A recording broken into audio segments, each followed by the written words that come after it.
Hello बच्चों, आज हम लोग पढ़ने वाले हैं लेक्चर नंबर 4 और इसमें हम आज जानेंगे प्रकाश के परावर्तन के लिए साइन कन्वेंशन रूल। मतलब गोलीय दर्पण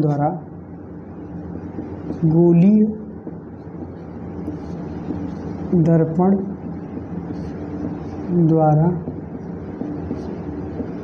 चिन्ह परिपाटी नियम। इसमें हम जानेंगे उत्तल और अवतल दर्पण पे जो चिन्ह साइन कन्वेंशन रूल होता है वो कैसे लगता है। तो हमने यहाँ पे लिया है, ये हमारा है अवतल दर्पण। इस लाइन को हम बोलते हैं प्रिंसिपल एक्सिस। ये हमारा ध्रुव है, इसे फोकस और इसे हम लोग सेंटर पॉइंट कहते हैं। तो हम जानेंगे रूल, हमारा फर्स्ट रूल है, रूल फर्स्ट है प्रकाशिक किरणें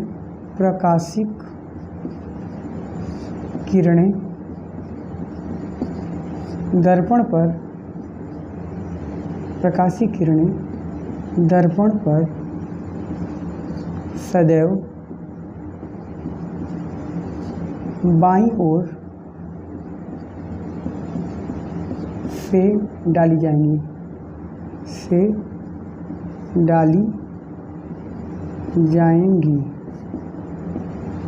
प्रकाशिक किरणें दर्पण से सदैव बाईं ओर से डाली जाएंगी।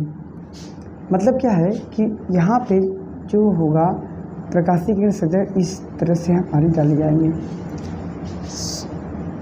रूल नंबर 2 है हमारा मुख्य प्रकाशिक किरणों की दिशा में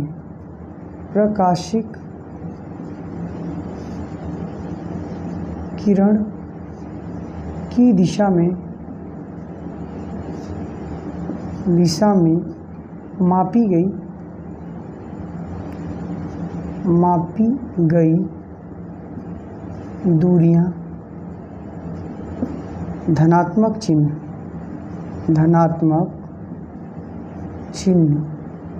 के साथ ली जाएंगी। प्रकाशिक किरण की दिशा में मापी गई दूरियां धनात्मक चिन्ह के साथ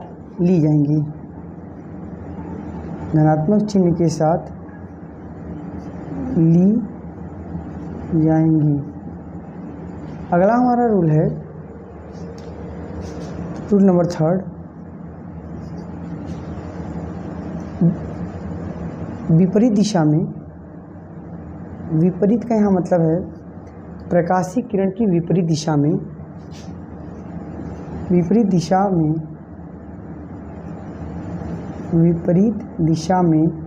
मापी गई दूरियां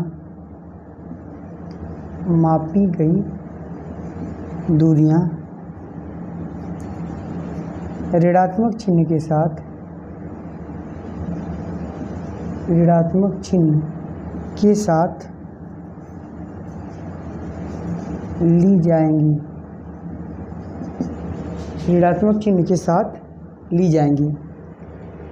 अब हम बात करते हैं कि इस तरह अब हम जानेंगे कि फोकस दूरी और वक्रता त्रिज्या, प्रतिबिंब की दूरी और वस्तु की जो दूरियाँ होंगी उसमें से कौन पॉजिटिव और कौन निगेटिव होगा। तो अब हम बात करेंगे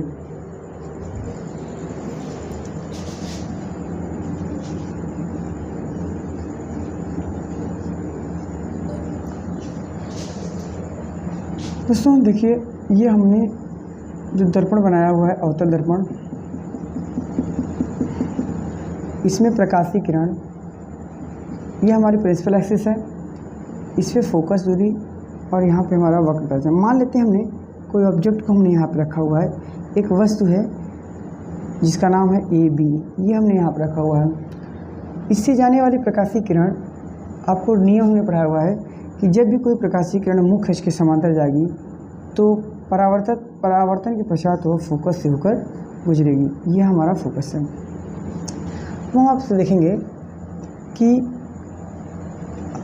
यहाँ पे नियम यह है कि समस्त दूरियाँ, रूल जो इम्पोर्टेंट रूल है हमारा, समस्त दूरियाँ समस्त दूरियां जो होती हैं वो प्रकाशीय केंद्र समस्त दूरियां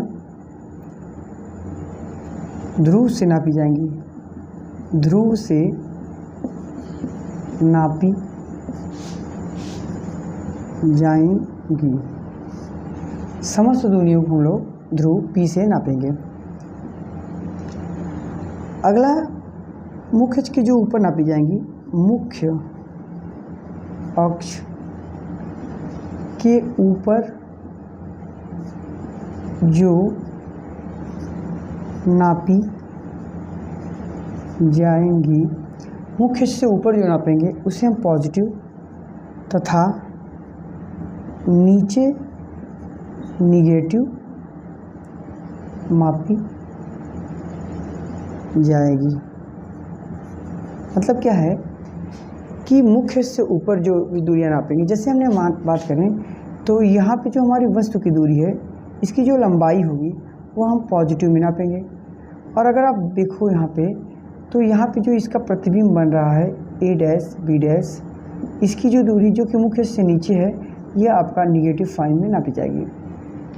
अब देखिए समस्त दूरियों को हम P से नापेंगे, इसलिए P से F तक की जो दूरी होगी मतलब PF, जिसे हम लोग फोकस दूरी बोलेंगे, फोकस दूरी, ये फोकस दूरी हमारी कैसी नापी जाएगी तो निगेटिव साइन में, क्योंकि हम इधर नापेंगे और प्रकाशीय किरण इधर जा रही थी, इसलिए हम उल्टा नापेंगे, जिसकी वजह से फोकस दूरी की वैल्यू निगेटिव साइन में होगी। अगर मैं बात करूं तो PC की दूरी, PC हमारी क्या है, P से C तक की जो दूरी होगी उसे हम बोलेंगे वक्रता त्रिज्या, यानी कि R। तो ये भी दूरी हमारी निगेटिव साइन में नापी जाएंगी। अगर हम P से A तक की दूरी, यानी यहाँ पे जो PA है यह वस्तु की दूरी है, वस्तु की दूरी आपको हम बता दें, यह वस्तु की दूरी भी हमारी निगेटिव नापी जाएगी। यहीं पे बात करें अगर P से A डैश की दूरी, यानी कि यह है प्रतिबिंब की दूरी, तो प्रतिबिंब की जो दूरी होती है, प्रतिबिंब की दूरी यह भी इसमें निगेटिव होती है। तो आपने क्या देखा, तो दोस्तों आपने देखा कि P से F तक की दूरी बच्चों यह होगा फोकस दूरी जो कि निगेटिव होगी। P से C तक की दूरी जो कि जिसे वक्रता त्रिज्या करते हैं वह भी हमारी निगेटिव होती है। P से A तक की दूरी जिसे हम लोग वस्तु की दूरी बोलते हैं वह भी निगेटिव होगी। और जहाँ पे जो प्रतिबिंब हमारा बना हुआ है P से A डैश की दूरी वह भी हमारा निगेटिव है। यहाँ पे अगर हम बात करें तो आप देख रहे हो कि जितनी भी दूरियाँ मुख्य अक्ष के प्रिंसिपल एक्सिस के विपरीत यानी कि P से नापी जो जाएंगी वह इसकी डायरेक्शन की दिशा के उल्टी नापेंगे, इसलिए समस्त दूरियाँ क्या होंगे निगेटिव साइन में ली जाएंगी। अब ध्यान रखिएगा बात को, P से आगे अगर हम नापते तो वो दूरियाँ पॉजिटिव वे में होती, उल्टे नाप रहे हैं, प्रकाशीय किरण इधर जा रही और हम उल्टा नाप रहे हैं, जिसकी वजह से समस्त दूरियाँ हमारी क्या आ गई निगेटिव में। यानी कि इसका इस्तेमाल कहाँ होगा, जब हम कभी न्यूमेरिकल सवाल जब हल करेंगे बच्चों, तो हम लोग फोकस दूरी को, वक्रता त्रिज्या को, वस्तु की दूरी और प्रतिबिंब की दूरी को निगेटिव साइन में लेंगे।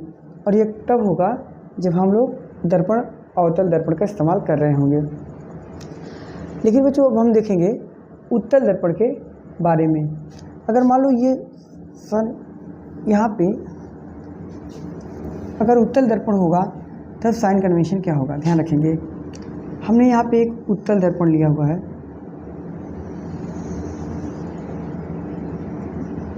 ये हमारा एक उत्तल दर्पण है। अगर आप देखो तो ये इसका ये गोली कुछ होगा, ये आपका गोली होगा, इसका सेंटर पॉइंट कुछ इधर होगा जिसको हम लोग बोलेंगे सी। सी से एक लाइन हमने ड्रॉ किया जिसे हम बोलेंगे प्रिंसिपल एक्सिस, और ये हमारा होगा पी जिसे हम लोग बोलेंगे ध्रुव, ये हमारा सी होगा। इस बार फोकस बच्चों इधर होगा, क्योंकि नियम कहता है कि प्रिंसिपल एक्सिस के अलावा इसमें क्या होता है, मुख्य अक्ष के समांतर प्रकाशीय किरणें जो आती हैं वो टकरा कर क्या होता है, इससे दूर जाती हैं। जब इसे हम पीछे बढ़ाते हैं तो ये मुख्य अक्ष के जिस पॉइंट से काटती हैं उसी पॉइंट को हम लोग फोकस नाम देते हैं, ठीक है, ये रूल है। अब देखो कि बच्चों क्या होगा, इसमें हम साइन कन्वेंशन देखने वाले हैं। तो पहला हमारा होगा फोकस दूरी, फोकस दूरी, जिसे चित्र में P से F तक की दूरी को फोकस दूरी कहेगा। अगर आप देखो तो फोकस दूरी हमारे सामने है, यानी कि अब हम P से आगे नापेंगे तो यहाँ पे ये पॉजिटिव होगा। ये हमारा उत्तल दर्पण है, ध्यान देंगे आप लोग, ये उत्तल दर्पण के लिए लागू होगा। सेकेंड नंबर में हमारा आता है कि वक्रता केंद्र या वक्रता त्रिज्या, P से C तक की जो दूरी होगी इसे हम बोलेंगे वक्रता त्रिज्या। आपको हम बता दें वक्रता त्रिज्या सामने होने की वजह से यहाँ पर ये पॉजिटिव वेव होगी, यह भी एक धनात्मक होगी। अगला हमारा है वस्तु, हमने मान लीजिए कि यहाँ पे हमने वस्तु रखा हुआ है AB। अब देखोगे इसकी P से A तक की जो दूरी होगी इसे हम वस्तु की दूरी कहेंगे, वस्तु की दूरी। अब देखो वस्तु की दूरी हम लोग क्या नापेंगे, P से यहाँ किरण के विपरीत दिशा में नापने की वजह से वस्तु की दूरी क्या होगी, निगेटिव साइन में होगी। इसमें वस्तु आपको पहले से पता है कि उत्तल दर्पण में सदैव जो प्रतिबिंब बनता है वो आभासी बनता है और सीधा बनता है, इसलिए इसमें जो प्रतिबिंब की दूरी होगी, प्रतिबिंब की दूरी वह भी क्या हो जाएगी, आपका पॉजिटिव हो जाएगी। क्यों? क्योंकि प्रतिबिंब सदैव सामने बनेंगे, मतलब दर्पण की इधर, जिसकी वजह से क्या होगा कि प्रतिबिंब सदैव क्या होंगे, पॉजिटिव होंगे। तो आपने क्या देखा इसमें कि उत्तल दर्पण में जो आपकी वस्तु की जो दूरी होती है वह क्या होता है, निगेटिव होती है। ये उत्तल और अवतल दोनों में, मतलब सदैव वस्तु की जो दूरी होगी वह सदैव क्या होगी, निगेटिव होगी। अब देखते हैं मुख खींच के, अगर ऊपर हम किसी चीज़ की, जैसे हम इस वस्तु की बात करें तो यह वस्तु की जो हाइट होगी वो कितनी है, अगर मान लेते हैं कि ये 1 मीटर की है तो वैल्यू वस्तु की हाइट को हम लोग मुख खींच से अगर ऊपर नाप रहे होंगे तो पॉजिटिव मिलेंगे, मुख खींच के नीचे नापेंगे तो निगेटिव ले लेंगे।